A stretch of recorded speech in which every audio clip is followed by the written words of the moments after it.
So when I think Valentine's Day, unlike most people, I think about Trillium because this is usually when our Trillium are in peak bloom. So Valentine's Day is coming up and the Trillium have started to flower. These plants are not rare, but they're not very numerous in most places. The species is called Trillium maculatum, or spotted Trillium, mottled Trillium, because of this sort of light and dark pattern on the leaves. They get the name Trillium because everything comes in groups of 3. You have 3 leaves, 3 sepals, 3 petals, 2 rows of 3 stamens producing pollen, and then a pistil that has 3 little lobes on it.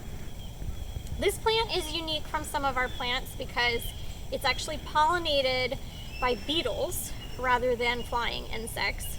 And the beetles will crawl around in that whorl of stamens, pick up pollen, and then go to another flower and deposit the pollen.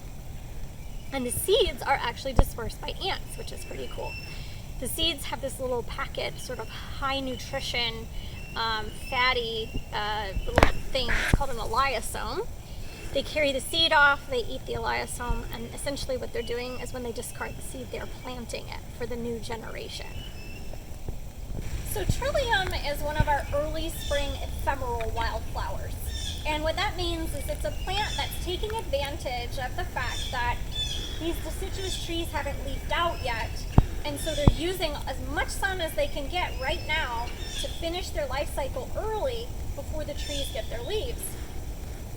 They're also associated with soils that have high levels of calcium. So this plant thrives in places where the soil pH is a little bit higher than it normally is. And that comes usually from oyster shells breaking down in the soil and changing the pH. So because of the types of trees that grow on these soils, we get deciduous trees, and therefore underneath, those early spring ephemerals thrive as well.